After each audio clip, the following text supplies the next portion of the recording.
zbuloni Rumanin, vendi më misterioz i Evropës? Rumania, një vend me peizazhe mahnitse, histori të pasur dhe kulturë të gjallë, e vendosur në zemër të Evropës lindore. Ky vend magjepsës ka shumë më tepër për të ofruar nga sa duket, që nga kështjellat e lashta të mbuluara me mister, e deri te vallëzimi të rreqës i maleve Karpate. Rumania është një thesar mrekullisht që presin të eksplorohet. Në këtë episod, bëhuni gati për të nisur një udhëtim emocionues, ndërsa zbulojmë 5 fakte të mahnitshme rreth Rumanisë, që do t'ju lënë gojapur dhe të etur për të paketuar valixhet për aventurën tuaj të ardhshme. Pra, shtrëngohuni teksa zhytemi thellë në xhevahiret e fshehura, traditat unike dhe historitë magjepsëse që bëjnë Rumaninë një perlë të vërtetë të Evropës. Përpara se të zhytemi në faktet e mahnitshme, le t'i njohim Rumaninë. Rumania, një kombë me një histori për të treguar. Ajo ndan kufit me Bullgarinë, Ukrainën, Hungarinë, Serbinë, Moldavinë dhe detin e zi magjepsës. Ky vend strategjik ka ndikuar në trashëgiminë e tij të pasur dhe ka kontribuar në karakterin e tij unik. Ndërsa udhëtojmë në për këtë tokë të mrekullive, e gjem veten të mahnitur nga Karpatet, që shtrihen nga veriu në jug perëndim. Këto maja madhështore janë shtëpia e majës Moldavianu, e cila arrin një lartësi mahnitse prej 2544 metrash. Karpatet jo vetëm që ofrojnë panorama mahnitse, por edhe një shesh lojrash për të apasionuarit në natyrë që kërkojnë aventura. Duke u kthyer nga natyra në kulturë, zemra dhe shpirti i Rumanisë shtrihet në qytetet e saj të gjalla. Bukureshti, kryeqyteti, është një përzierje magjepse e së vjetrës dhe së res. Arkitektura mbreslënse, si pallati ikoni i parlamentit, bashkëjeton me kënaqësitë moderne, duke krijuar një atmosferë të gjallë urbane. Por Bukureshti është vetëm fillimi.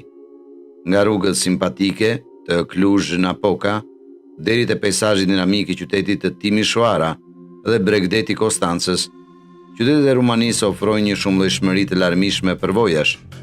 Secili qytet ka shijen e tij unike, historinë dhe shijet lokale të gatshme për të eksploruar dhe shijuar. Por ajo që vërtet e veçon në Rumaninë janë njerëzit e saj të ngrohtë dhe mikpritës. Mikpritja rumune është e pakrahasueshme dhe pasioni i tyre për vendin e tyre shkëlqen në çdo takim. Nëse jeni duke shijuar pjatat tradicionale, duke mësuar vallet popullore ose duke u thelluar në zakonet e lashta, do të zhyteni në një përqafim të ngrohtë të kulturës dhe traditës. Tani, le të flasim për kuzhinën e shijshme të Rumanisë. Përgatitni sythat tuaja të shijes për një aventurë të paharrueshme kulinare. Gastronomia e Rumanisë është një shkrirje e mrekullueshme ndikimeve nga vendet fqinje, nga gjellët e përzemërta si Mamaliga dhe Sarmale, deri tek ëmbëlsirat e shijshme si Papanasi, shijet tuaja do të kërcejnë me gëzim. Sigurisht, asnjë udhëtim në Rumani nuk do të ishte i paplot, pa përjetuar deltën magjepsëse të Danubit. Danubi, lumi i dytë më i gjatë në Evropë, zbukuron peizazhet e Rumanisë, duke i dhënë jetë kësaj mrekullie të biodiversitetit. Delta është një parajs për entuziastët e jetës së egër dhe një parajs për vëzhguesit e shpendëve, duke ofruar një paraqitje të shkurtër të kryeveprës më të mirë të natyrës. Gjatë gjithë vitit, Rumania gjallërohet me festivale dhe ngjarje të gjalla që festojnë historinë, folklorin dhe krimtarinë e saj. Nga festivali madhështor mesjetar në Sighișoara e festivali ndërkombëtar i filmit i Transilvanisë, duke përfshirë Apolkën, nuk ka kurrë një moment të mërzitshëm në këtë tokë të gjallë. Numri 1. Ndërtesa më e rëndë në botë. Rumania, një vend i njohur për historinë e saj të pasur dhe peizazhet mahnitse, por a e dini se brenda kryeqytetit të saj Bukuresht shihet një mrekulli arkitekturore që do t'ju lërë pa fjalë. Përpara se të gërmojmë në detaje mbreslënse të kësaj strukture kolosale, më lejoni të krijoj skenën për ju. Pallati i Parlamentit filloi ndërtimin e tij gjatë viteve të fundit të sundimit i Nicolae Ceaușescut dhe çuditërisht u deshën 20 vjet për të përfunduar pas vdekjes së tij. Imagjinoni një ndërtesë që u desh 2 dekada për të realizuar plotësisht. Imagjinoni këtë. Pallati qëndron në një gjatësi mbreslënse 240 metra dhe shtrihet në një gjërësi mahnitse 270 metra. Ajo arrin deri në 86 metra lartësi, e barabartë me një ndërtesë të lartë 12 katshe. Dhe mbani frymën tani. Kostoja totale për ndërtuar këtë kryevepër ishte 3 miliard euro. A mund ta kuptoni shkallën dhe madhështinë e kësaj perle arkitekturore? Por prisni, ka më shumë për këtë histori. Ndërtimi i kësaj godine monumentale kërkon një ushtri punëtorësh të përkushtuar deri në 100.000 njerëz. Në mënyrë tragjike, qindra prej tyre besohet se kanë humbur jetën gjatë krijimit të tij, duke vënë pas sakrificën që u bë për realizimin. Një përpjekje e tillë me lavdi dhe tragjedi e bën pallatin e parlamentit një mishërim të vendosmërisë dhe ambicies njerëzore. Tani, këtu është një fakt magjepsës, por disi i frikshëm. Pallati krenohet me 1100 dhoma mahnitse, por këtu është problemi. Shumica dërmuese e këtyre dhomave mbeten të zbrasta, është pothuajse kaq bezdisëse. Boshllëku i shton një atmosferë misteri dhe intrigash kësaj strukture gjigande, duke u bërë të pyesni veten se cilat sekrete mund të fshihen brenda kufive të saj të gjerë. E imagjinoni dot faturën e ngrohjes për një ndërtesë kësaj përmasave. Përgatituni për këtë shifër mahnitse. Kushton $6 milion në vit, e barabartë me faturën e ngrohjes së një qyteti të vogël. Tani ky është një nivel krejtësisht i ri i mbajtjes ngrohtë, që është e vështirë të mbështjellësh kokën rreth rrotull. Por pallati i parlamentit nuk është vetëm masiv mbi tokë. Ai vazhdon gjithashtu thellë nën tokë, me 8 nivele nëntokësore dhe një bunker bërthamor të lidhur me ndërtesa të tjera qeveritare, nëpërmjet një rrjeti të ndërlikuar tunelesh 20 kilometra. Është si një qytet i tërë i fshehur nën sipërfaqe. Kjo mrekulli arkitekturore nuk është asgjë më pak se një labirint që pret për t'u eksploruar. Pasi të hyni brenda, përgatituni të mahniteni. Brendësia streon 3500 ton kristal mahnitës, duke shtuar një prekje elegance dhe bujarie e strukturës tashmë mahnitse. Nëse kjo nuk mjafton, përgatituni për pamjen befasuese të 480 llampadarëve dhe 1409 dritave të tavanit që ndriçojnë sallat e gjera të pallatit. Është si të hysh në një perall të vërtet. Nëse keni menduar se ky ishte fundi i surprizave, mendoni përsëri. Paramendoni këtë. 700.000 ton çelik dhe bronz u përdorën për të krijuar dyer dhe dritare monumentale në të gjithë pallatin. Kjo tregon mjeshtërinë dhe forcën e pashembullt që hyri në ndërtimin e kësaj godine vigane. Dhe tani, përpendën përfundimtare në kapelen e saj, rekordet botërore Guinness e njohin pallatin e parlamentit si ndërtesën më të rëndë në planet, një titull i fituar nga madhësia dhe masa e tij e jashtëzakonshme, duke të kaluar të gjitha ndërtesat e tjera administrative në mbar botën. Është një arritje e pashembull arkitekturore, për të cilën Rumania padyshim mund krenohet. Numri 2. Rruga më e bukur në botë. Ndërsa filloni këtë udhëtim rrugor të jetës, do të kuptoni shpejt pse Transfagarasan është vërtet i jashtëzakonshëm. Është si një autostradë tjetër që keni parë ndonjëherë. Rruga shtrihet në mënyrë madhështore përmes peizazhit, duke shfaqur një shfaqje mbreslënse të zgjuarsisë njerëzore. Mendjet e shkëlqyera pas krijimit të tij e mbushën atë me tunele dhe ura, duke na lënë të mahnitur mbi atë se çfarë mund të arrijë inxhinieria.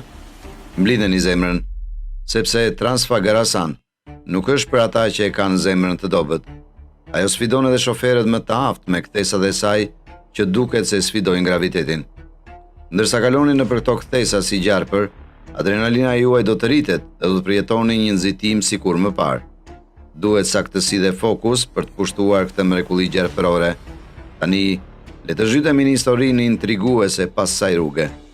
Organizatori i përgjegjës për këtë arritje mahnitse nuk ishte askush tjetër veç ish udhëheqësi i Rumanisë, Nicolae Ceaușescu. Transfagarasani lindi nga mendja e tij vizionare, i shtyr nga nevoja për të siguruar një rrugë të shpejtë shpëtimi në rast të një pushtimi të mundshëm sovjetik. Por kush mund ta merrte me mend se kjo rrugë strategjike do të kthehej në një kryevepër që të lë pa frym, që lidh natyrën dhe zgjuarsinë njerëzore në harmoni të përsosur. Imagjinoni veten duke lundruar përgjatë kësaj mrekullie arkitekturore, të rrethuar nga pamje mahnitse të Karpateve jugore. Çdo kthes hap një pamje të re panoramike, duke pikturuar peizazhin me bukuri që të lë pa frym. Nuk është vetëm një rrugë, është një kalim magjik përmes madhështisë së natyrës. Numri 3. Ata duan një pije. Rumania nuk është e famshme vetëm për kështjella dhe folklorin e saj të jashtëzakonshëm. Ka gjithashtu një vend të veçantë në radarin e pijeve alkolike në botë. Bëuni gati për të ngritur vetullat tuaja sepse Rumania me krenari mban vendin e 5 në vendet më të shishme në botë. Po, e dëgjuan mirë. Dhe a e mendoni se kush po i bën shoqëri Rumanisë në këtë listë? 4 shtete tjera të Evropës lindore: Bielorusia, Rusia, Moldavia dhe Lituania. Është sikur ata krijuan një klub elitar pjesh alkolike dhe Rumania po shkëlqen shumë mes tyre. Mesatarisht, një rumun konsumon 14,4 litra alkool të pastër çdo vit. Wow, kjo është më shumë se 3 litra lumturi të lëngshme. Në krahasim, miqtë tanë britanik pinë vetëm 11,6 litra në vit. Pra, kur bëhet fjalë për të festuar jetën, Rumania padyshim di të mbajë shpirtin e festës lart. Tani, mund të mendoni se gjithçka ka të bëjë me pije të forta, por dashuria e Rumanisë për ushin dhe dritin është po aq e fortë. Vendi renditet i 16 në konsumin e verës në nivel. E shihni, Rumania është një nga prodhuesit më të mëdhenj të verës në botë.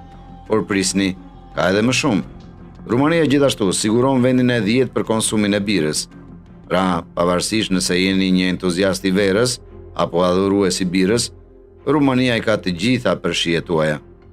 Çfarë bën kulturën e pijes në Rumani kaq magjepsëse? Nuk ka të bëjë vetëm me ngritjen e një gote, ka të bëjë me shoqërinë, tregtime dhe traditën që vjen me çdo glenkë.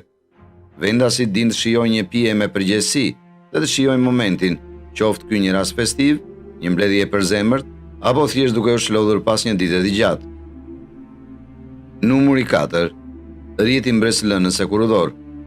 Udhëtimi ynë na kthen pas në kohë në shekullin e 19, kur e kurudha e parë në mbretërinë e Rumanisë hapi shinat e saj në 1869, duke lidhur Bukureshtin dhe Iun. Kjo kurudhë shënon fillimin e një revolucioni transporti që do të formësonte të ardhmen e vendit. Tani, mbajini kapelet tuaja sepse kjo do t'u elektrizoj.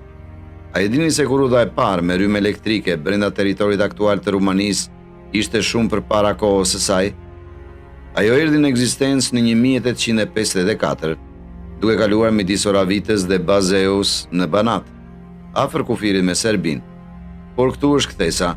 Atëre, rajoni ishte në administrimin e perandorisë austriake dhe u bë pjesë e Rumanisë vetëm pas luftës së parë botërore.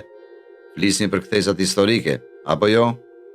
Me shpejtësi në të tashmen, dhe rrjeti e kurudor i Rumanisë ka psuar një transformim të jashtëzakonshëm. Me përpjekjet e vazhdueshme për zgjerim, ai tani qëndron si i 4 timi i madh në Evropë për sa i përket gjatësisë totale të pistës, duke u mburur me 22.298 kilometra. Por kjo nuk është e gjitha. Rreth 8.585 kilometra nga këto pista janë të elektrizuara. Ky udhëtim elektrizues i lejon trenat të ecin me efikasitet, duke reduktuar gjurmën e karbonit dhe duke ofruar një udhëtim më të qetë dhe më të gjelbër për pasagerët. Pra, kur dëgjoni atë zhurmën e njohur të një treni elektrik në Rumani, dijeni se nuk është vetëm muzikë në veshët tuaj, është një hap drejt transportit të qëndrueshëm. Dhe ja ku e keni, eksploruesit e mi kurioz. Kemi arritur në fund të udhëtimit tonë në për mrekullit magjepsëse të Rumanisë. Këto fakte mahnitse për të vend të bukur na kanë lënë të gjithëve të frymëzuar dhe të etur për më shumë. Dëgjohemi në videon tjetër.